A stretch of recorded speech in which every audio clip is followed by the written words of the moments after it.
The wind howled like a mourning creature across the outer rim market of Station 09, a fringe world port forgotten by the dignified core systems and ruled, instead by the kind of grime and rust that never came off your skin once it touched. Among the flickering neon signs and broken exostall speakers repeating tired vendor calls in 10 dialects, a small figure hunched near the coolant vent of an abandoned docking bay. Wrapped in layers of tattered cloth and shadows, the alien beggar did not speak, did not gesture, did not move, only breathed in shivering silence, head bowed beneath a thick, dirty hood. Most passed her without looking. Those who did glance her way saw filth and assumed she was yet another broken refugee, the kind that war left scattered like ash across the galaxies. No one asked her name. No one wanted to, except for one human. He came just as the artificial dusk lights dimmed to mimic night, tall and quiet, with hands marked by machine grease and a jacket patched more times than it should have survived. His name was Callum Voss, a mechanic who repaired broken haulers and scrap parts for coins that barely covered his meals. He didn't walk like someone with power. He didn't talk like someone expecting greatness, but he stopped. He looked. And then, in the chill of the vent's breath and the sigh of rusted metal, he knelt. "You cold?" He asked softly, more to the air than to her. The hooded beggar didn't respond. Her hands, clawed and thin, clutched the frayed edge of her robe as if she feared it might blow away with her soul inside. Callum reached into his pack and pulled out a silver-wrapped ration bar, one of the good ones he'd been saving. He unwrapped it and held it out gently. "Take it, it's got protein. Real stuff." The figure trembled. Not from cold, Callum realized, but from a hesitation so deep it seemed carved into her bones. Slowly, one hand extended. Not fully scaled, not fully furred, not machine or flesh. Her fingers were alien and beautiful and trembling like a leaf that had never known safety. She took the ration bar, but did not eat. Callum didn't move. He just sat beside her, saying nothing. The other vendors stared, some sneered. One hawker muttered, "Filthy beggars. You feed one, they all crawl out." But Callum didn't flinch. He stared forward into the copper-lit alleys of Serenine and said, "Sometimes people just need someone to stop." The hood dipped slightly. Was it a nod? A whisper of breath escaped the hood, a sound like wind over broken glass. She hadn't spoken, but it felt like she had thanked him anyway. And in that moment, a spark kindled in a place deeper than sight, an invisible thread strung between a forgotten soul and the only one who saw her. Callum didn't know it, but he had just touched a nerve buried in the heart of the galaxy's oldest silence. Hours passed. He returned each evening. Sometimes with food, sometimes with just quiet company. She never asked his name, nor he hers. But slowly, she started to eat beside him, to shift closer to the warmth of his words, his stories, his laughter when he told jokes only he found funny. He even left her a small thermal blanket once, though he could barely afford his own heating. One night, he found her gone. Only the blanket remained, folded neatly, respectfully, beside a dark stain of blood or oil. He felt something twist inside his chest, like a thread pulled too tight. He thought of leaving, thought it was over. But then he saw it. Scratched into the metal grating, hidden in the rust, a symbol. Not human, but deliberate. An invitation. Or maybe a cry for help. That was the moment the story truly began. Not with pity, not with food, but with a mechanic choosing to listen to silence. And in return, silence choosing to speak back. Beneath that dirty hood had been something extraordinary. Something ancient. Something the galaxy would have never allowed to live freely. And now, because of a human's simple kindness, the past was waking up, and the galaxy would soon tremble at the sound. Asterisk Callum Voss didn't sleep that night. He lay in his bunk aboard the rust-bitten freighter he called home, its name Sundog, barely visible under peeling paint and old plasma scoring, and stared at the ceiling, while the hum of coolant lines vibrated in his ears. The folded blanket she left behind kept replaying in his mind like a song stuck on a broken record. He kept wondering why. Why return the warmth? Why vanish without taking what little comfort he offered? And that symbol, etched so crudely into the grate, it wasn't random. It wasn't graffiti. It looked deliberate, precise, like a map etched in fear dot by morning. He'd made up his mind. He closed the shop for the day, ignoring the backlog of broken hauler cores and shrieking comes from impatient captains. He slung his old service pack over his shoulder and returned to the abandoned bay, eyes scanning every pipe, every flicker of shadow. It had rained acid in the night, just a light mist, but enough to turn the grime slick and the air sharp. The symbol was still there, dulled but visible. His fingers hovered over it before he traced it into his pad and let the system scan. No match in known databases. No language, no species origin, but when he tilted his screen just right, the lines connected. It was a path.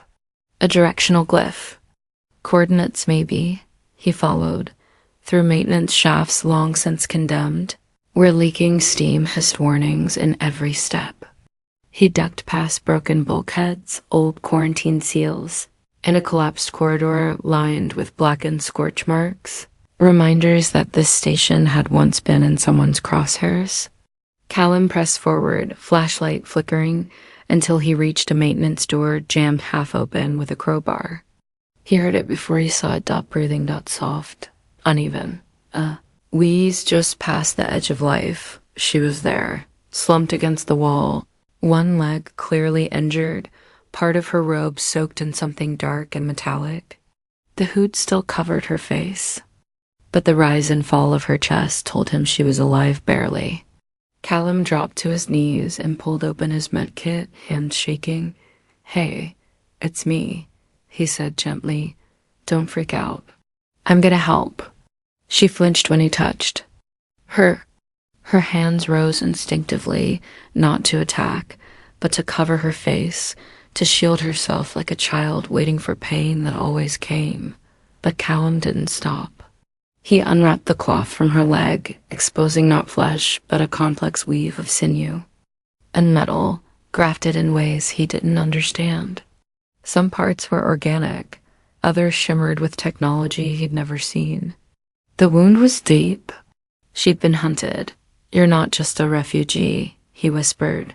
"You're something else." The figure tensed. Then, slowly, she reached up and pulled back the hood. Callum recoiled, not in fear, but in shock that her face was alien. Yes, but not monstrous. Ethereal. Her skin was a mix of soft metallic hues that caught the low light and turned it into flowing silver, like moonlight dancing across water. Her eyes large, shimmering like galaxies compressed into glass held a depth he could not comprehend. There were faint scars along her jaw, as if someone had once tried to brand her, then failed. She looked at him with a stare not of desperation, but of disbelief. "You came," she said, voice cracking like ancient glass breaking open for the first time. "You needed help," he replied, trying to steady his breath.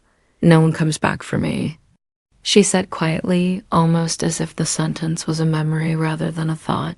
"Well," Callum muttered with a half-smile, "I'm not no one." He bandaged her leg as best he could. The tools weren't meant for her biology, but he adjusted. Adapted. That's what humans did. He offered water. She drank only a little. He talked softly about the station, about his ship, about the way old gravity plates sometimes made your teeth buzz if you slept wrong.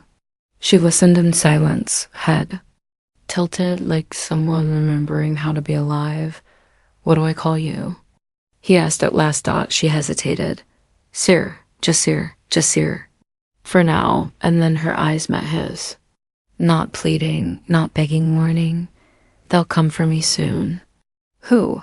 She looked down at the wrapped leg, then at the symbol. She had carved into the grate the night before. Those who made me. Callum's throat tightened. And what happens if they find you? I disappear again, this time. Forever. He looked at her, this wounded, hunted being with starlight in her blood, and something inside him clicked into place. It wasn't pity. It wasn't curiosity. It was a truth old as humanity. Someone was hurting, and he had the chance to stop. At Dot he stood and offered her his hand. They'll have to get through me first. She stared at the hand, then up at him, uncertainty written in the lines of her jaw. Slowly, painfully, she took it. That was the moment Seer began to trust a human. And it was the moment Callum unknowingly declared war on a secret the galaxy had. Buried in silence, the mechanic and the beggar, the galaxy didn't know it yet, that everything had changed. The corridors of Serenine were quieter than usual, as if the station itself was holding its breath. Callum knew better than to take it for peace. When the station got quiet, it meant something darker was crawling in from the edges, mercenaries. Looking for pay, enforcers chasing whispers, or worse, silence before a storm of black ships with no markings and no flags. He moved quickly now, half-carrying Seer through back routes, known only to those who fixed things no one wanted to admit were broken. She said little, but her grip on his arm was firm, not in fear and trust. Fragile, shaking trust like a glass. Bridge stretching between two worlds. He brought her to the Sundog, ushering her into the old cargo bay and sealing the hatch with a nervous glance. The ship wasn't pretty. The walls had seen fire and space mold. The engine whined when it should hum. But it was his, and more importantly, it was safe for now. He wrapped her in the thermal blanket she'd once returned to him and set her gently down on a makeshift bed of foam cargo nets and faded jackets. She hissed when her leg bent wrong, and he knelt beside her, eyes searching her face for signs of deeper damage. I've had worse, she muttered. You shouldn't have had anything, he replied, grabbing a patch kit meant for hydraulic systems and trying to adapt it for alien tissue. Dot as the tools buzzed and clicked in his hands. She studied him, not just with her eyes, but with a quiet, disarming focus. Her kind, she confessed later, had been bred not to speak, but to observe, to mimic, to understand before acting. We weren't meant to survive, she said, staring at the ceiling, only to serve. Our thoughts were not ours. Our bodies, modified, perfectly disposable. Callum stopped working. But you got out. She smiled bitterly. I wasn't supposed to. A fault in the batch. My mind wandered too much. I asked questions. They called it a defect. Sounds like free will to me. She blinked slowly. Humans. You talk about freedom like it's a right. It is. Her laugh was short. To us, freedom was an accident. He didn't know what to say to that. So he didn't. Instead, he sat beside her and reached into his bag. Pulling out a metal orb, a memory sphere from Earth, he thumbed. It opened, and soft light bloomed from the center, projecting a crude 3D image of a field with tall, swaying grass under golden light. Birds chirped. Wind whispered. What is this? She asked. Montana, he said. It's where I'm from. My folks owned a farm. This was the view from the front porch. She reached out, fingers grazing the hologram. It's warm. It feels warm. He turned to her. You ever seen a real sunrise? She shook her head. Then we've got something to fix. And just like that, the invisible wall between them started to crack. Over the next few days, Sarah healed slowly, her body rejecting human medicine in strange ways, but still responding to Callum's makeshift care. He taught her human jokes, bad ones mostly, and she didn't laugh, but her eyes softened. He showed her how to adjust the reactor flow and curse at the terminal when it beeped wrong. She watched, learned, mimicked until she could root power through the backup array better than he could. "You're quick," he said. "I had to be," she answered. "Where I come from, hesitation got you reprocessed." He flinched. Reprocessed? Her silence was answer enough. That night, as she dozed under the humming core, wrapped in the blanket that had once been a gesture of pity and now carried the weight of trust, Callum found himself watching her. Not like an alien, not like curiosity, but like someone who had seen hell and still managed to carry the embers of something worth saving. He didn't understand what she was, yet not fully. But he didn't need to. He just knew she mattered. "I used to think I was alone out here," he whispered, more to the universe than to her. "Just drifting, fixing things that didn't matter. Maybe I still am, but you make me want to try again." From under the blanket, her voice came. Quietly, "I've never been more than property. But when you gave me food and didn't ask for anything, I started to believe that maybe I was something else, something more." He looked down. Her hand had found his fingers so different, yet holding the same fear, the same hope. "You are more seer." They sat like that, wrapped in silence not born of pain, but of peace brief, rare, precious.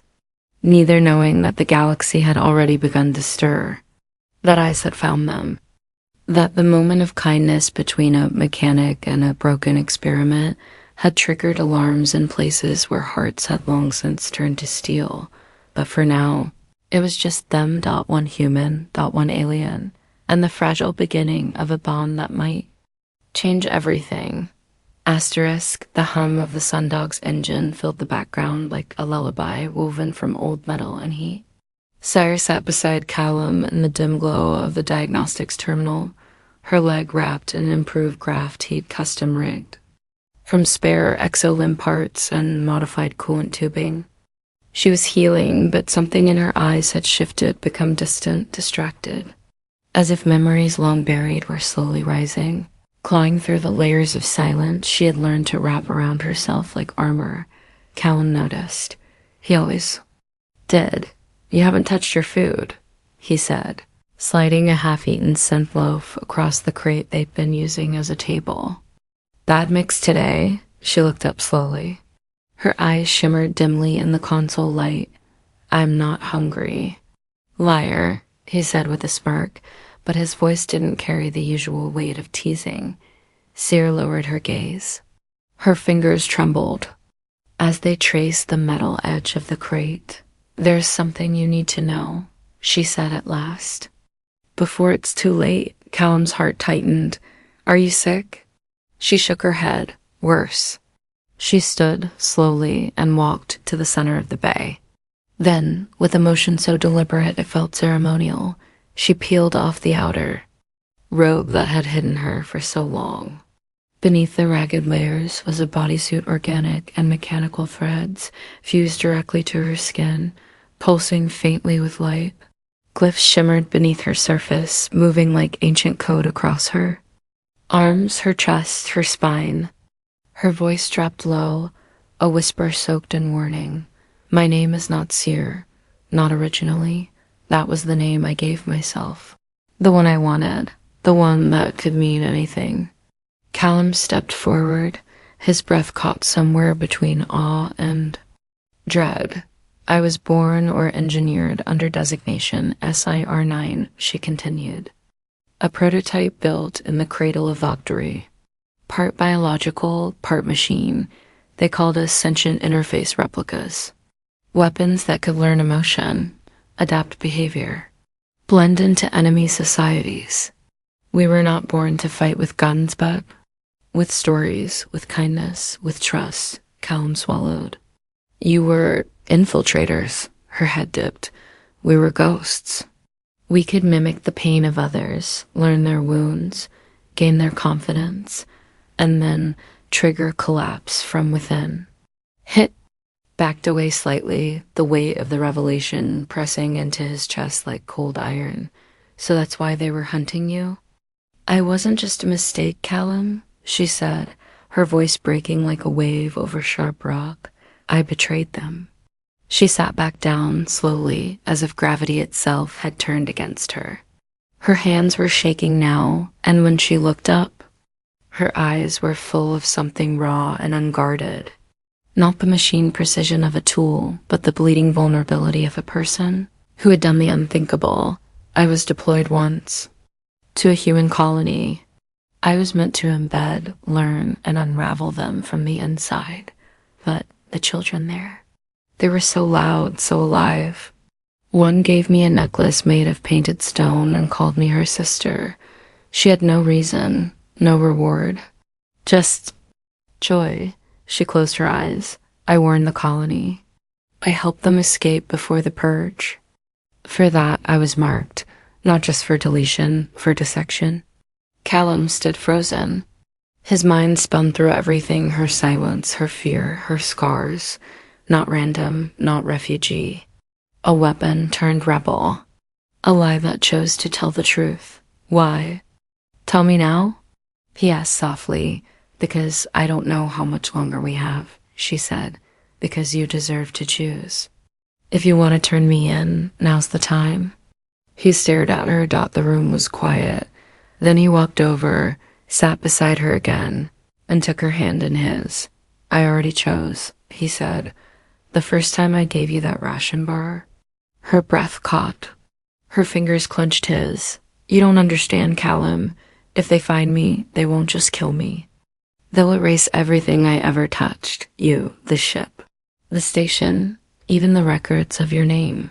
That's how they work. Then we don't let them find you. She blinked. You still don't understand.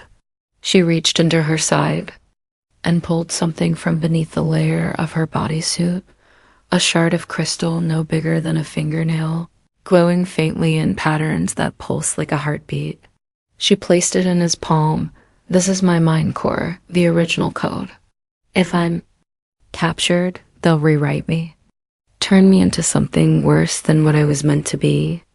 If that happens, you need to destroy this. Callum looked down at the crystal in his hand. It was warm. It felt alive. It was her. I can't. You must. He stared at her, struggling with the weight of trust she had just laid on him, like a universe balancing on one decision. And just then, just as he opened his mouth to protest, a proximity alarm shrieked through the bay. Red lights flared. His console blinked with a code he hadn't seen in years. Black class retrieval protocol. His hands flew over the terminal. We've been pinned. Someone's scanning the sundog. She stood up, limping slightly. They're here. How did they find us? Sarah looked down at the palm of her hand where a faint mark glowed. I think I was never completely free. Callum grabbed her wrist. Then we ran now. But somewhere outside, in the black quiet of space, a ship without a name waited.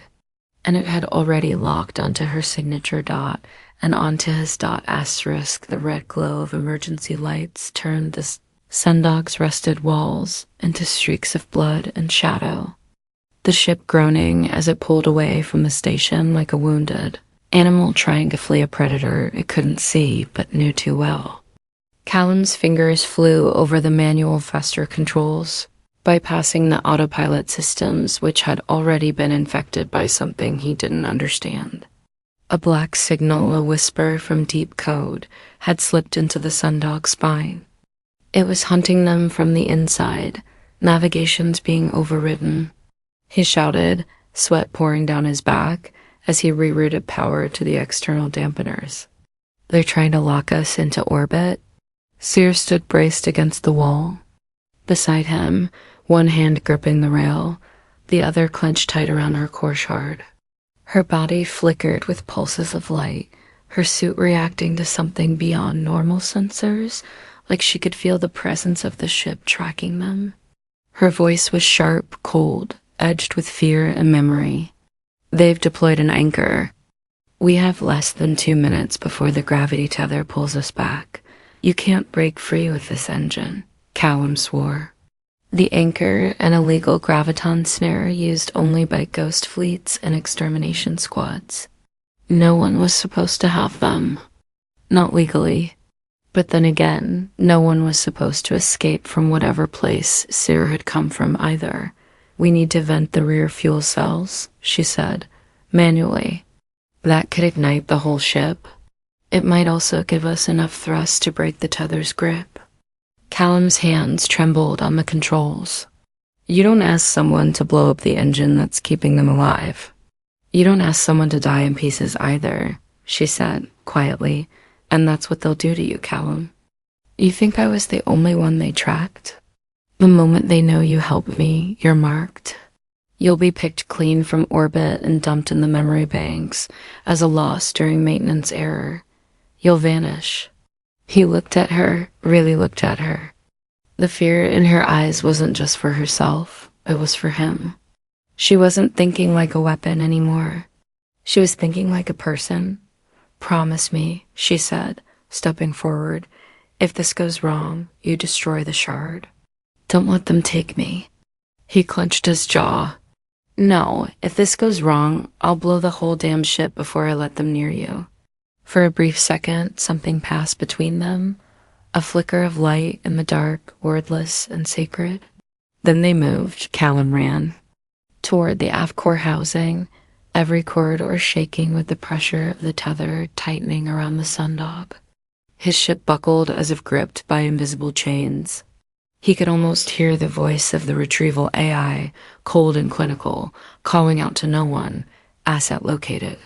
Biological interface confirmed. Prepare for reacquisition. Seer followed behind, her legs still limping, but her movements fast and fluid.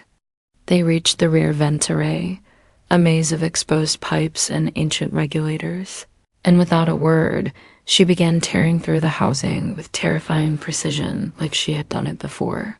Like she had once been made to disable ships like this. Cut that valve, she shouted. We'll overload the coupling first. You sure this will work? No, he laughed grimly. Perfect. The moment the valve spun free, the ship jolted violently. A deep bass groan shuddered through the hull, like the scream of something ancient being forced awake. On the external scanners, Callum caught a glimpse of the hunter ship. Sleek, black, sharp angles, a predator made of silence and cruelty. Its name didn't exist in any language. But Seer spoke it aloud in a voice barely above a whisper. Virelian. Her body went stiff. They're not here to bring me back. They're here to erase me, us. The core sputtered, a warning siren blaring as coolant began to hiss from the ruptured lines. We've got 30 seconds, she said.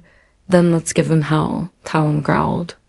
With a final punch to the emergency override, the rear fuel cells vented in a violet plume, fire spewing into the cold of space like a dragon's dying breath. The force of the blast threw the Sundog forward, the ship jerking so violently that both of them slammed into the wall. Alarms screamed. Sparks flew. Panels burst into smoke. But they moved just enough to slip free of the gravitic leash that had threatened to snap them in half. The Virelian ship began pursuit instantly, but Callum had already pro-programmed. A micro-jump and illegal. Unstable leap using a stolen beacon from a junkyard he'd salvaged 2 years ago and never dared use. Now he dared. The stars outside the viewport warped, twisted, then shattered into a tunnel of light. Silence. Then darkness. The ship fell into a drift. Callum coughed in the smoke-choked cabin, blood on his lips.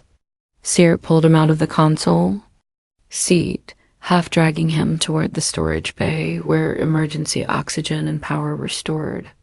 The jump had nearly killed them, but they were alive. Where are we?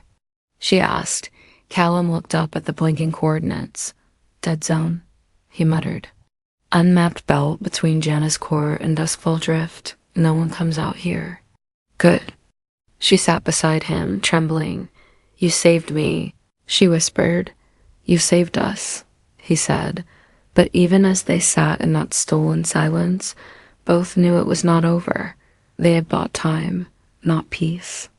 The Virelian would come again, stronger, smarter, and next time they wouldn't come with anchors. They'd come with fire. And yet, in the middle of all that fear, something beautiful had bloomed between them. A mechanic and a weapon. Human and something built never to feel that, and now they were fugitives together. Asterisk, the dead zone was quiet in the way only space could be endless and cold, where even time seemed hesitant to pass.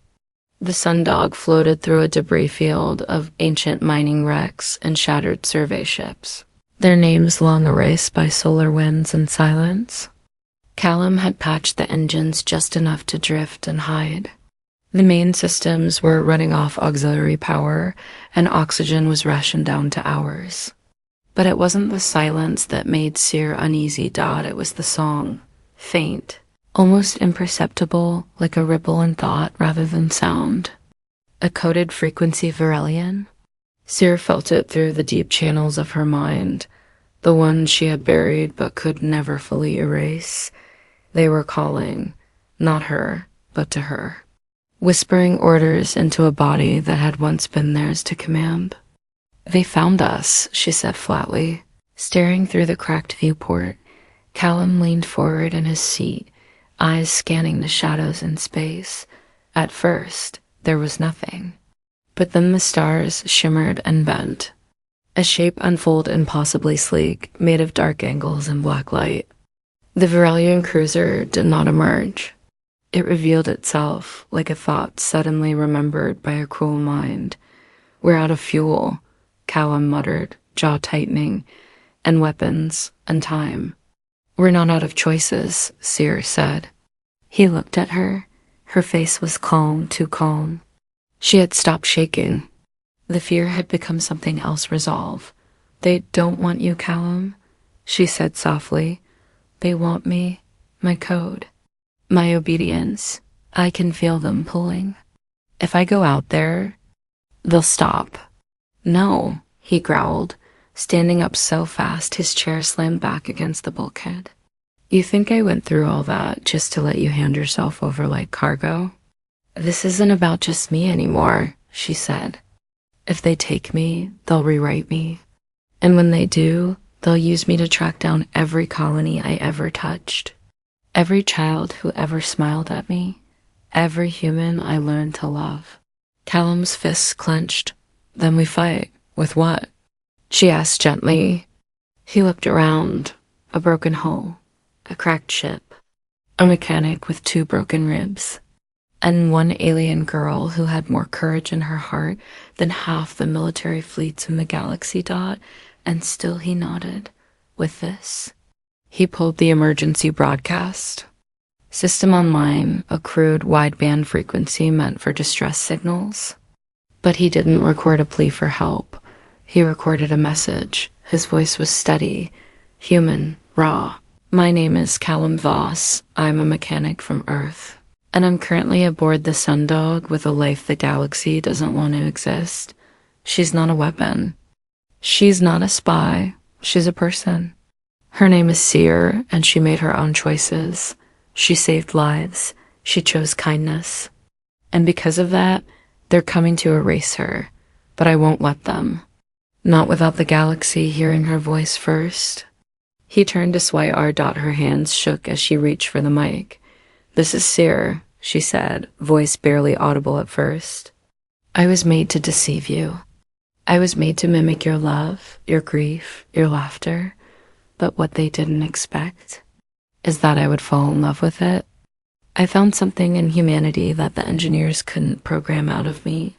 I found purpose. I found hope. I don't want to disappear. I want to choose my life. Isn't that what you all fight for? The message burst into the ether like fire into dry air. Wideband, uncoded, everywhere. The Virelian ship pulsed in response, its hull lighting with shifting glyphs. It was preparing to fire. Callum didn't move. He stood in front of Seer, hands at his sides. No shields, he said quietly. No weapons, she echoed. Just us. The Virelian ship launched a pulse charge. blue and searing, meant to disable systems before boarding. And in that moment, something happened. A second signal burst through the comms, distant, old, raw. "This is the Ellis Prime Colony Outpost." A voice crackled. "We received your transmission. Sir, we remember you. You warned us. We owe you our lives." Another voice followed. "This is the Pox Resolve, civilian transport. We heard you. We're broadcasting your message." More followed. Dozens. Hundreds. "This is Rex 9 Station. We stand with the mechanic." "This is EarthGov Watchtower 12. Message received." In the dark, the galaxy began to listen, and then it began to respond. Civilian ships lit their signals. Colonies activated wideband interference to jam the Varelians' log. The Predator. Ship tried to adjust, tried to fire, but now the noise was too loud. Song of Resistance had begun. It didn't stop the pulse, but it weakened it. The blast hit the Sundog and knocked both Callum and Seer to the floor, but systems stayed online. And before the Varelian could fire again, 3 mining ships from an old asteroid rig jumped in, placing themselves between the Predator and its prey. Callum sat up, bleeding from his temple. Seer crawled beside him, her voice broken but bright. "They heard me." "They heard us," he said. And in that moment, for the first time in 100 years, a Varelian ship retreated, not because of weapons, but because of voices. Because a dirty alien beggar and a human mechanic had shouted their truth into the void. And the void had answered. Asterisk, the Sundog drifted slowly now, like an exhausted bird gliding after a storm it should never have survived. The fire had faded. The lights were dim. Only the gentle hum of auxiliary systems kept the cabin from falling into deathly silence. But inside, something had changed forever. Where once there had been only rust and echoes, now there was the pulse of 100 voices still bouncing off. Satellites and relays across the galaxy. Callum sat in the control chair, head bandaged, ribs aching, but his eyes were full not with fear, but with something brighter. Seer sat across from him, the soft glow of her core shard flickering gently in her palm. The last whisper of a storm she had refused to become. They didn't speak for a while. There was too much to say, and somehow no words could match what had already been done. She broke the silence first, her voice quieter than ever. "I didn't think anyone would care. I thought I was something to be erased and forgotten." Callum looked at her, his voice rough and human. "You gave them a reason to remember?" Seer nodded slowly. Her skin was still patterned with the glyphs of her origin, but they no longer looked like chains. They looked like a story one etched in scars and defiance. "I used to believe memory was just data," she said, "a thing stored, cataloged, used. But now I see it's more. It's what survives after the pain. It's what turns strangers into people, and people into something worth protecting." He smiled. "You're not just remembered, sir. You're seen now." She placed the core shard on the console. "I don't want to run anymore." Callum raised an eyebrow. "You sure? You've got a whole fleet that still wants you gone." "They'll always want someone gone," she replied. "But now, if they come, they'll know they can't erase me without the galaxy watching." She stood and walked toward the cargo bay. Callum followed her. Outside the viewport, the stars glittered like they were listening. She activated the beacon array. "What are you doing?" he asked. "Sending the coordinates," she said. "To those who hid, those like me. The ones who fled and buried themselves in junkyards and under disguises. I want them to know it's okay to come back. That someone will stand with them." The signal blinked to life, a simple phrase attached to the coordinates. "You are not forgotten. You are not broken. You are free." Callum exhaled, watching it disappear into the dark like a lantern carried on wind. "I hope they come," he said. "I hope they believe," she whispered. They returned to the bridge and sat in silence again, watching space drift by. There was no ending music, no triumphal roar, just the soft beat of two hearts still learning how to trust. I used to fix things, Callum said after a long pause. Engines, shields, broken machines, that was my job. But this, I didn't know how much I needed to fix me. Seer tilted her head. You were never broken? He chuckled. You sound more human every day. She turned to him, her eyes gentle and sad. No, Callum. You sound more like what humans were always meant to be. And he didn't argue with that, Dot, because somehow, in the rested belly of an almost dead ship, surrounded by silence and hunted by shadows, they had carved out a new truth. One made not from power or fire, but from empathy, from sacrifice, from the small, stubborn decision to care when no one else would. They stayed there, together, until the stars blinked anew and a faint response came over the coms. One voice. Then two. Then more soft, quiet answers in 1,000 languages. We heard you. We're coming. We remember Dot, and as the sundog floated onward, no longer hiding, no longer afraid, it carried with it more than just 2 lives, Dot. It carried a legend. The dirty alien beggar no one wanted to see, and the human who looked anyway, and in a galaxy trained to fear difference. They had done the most dangerous thing imaginable. They had chosen kindness and the stars. Remembered.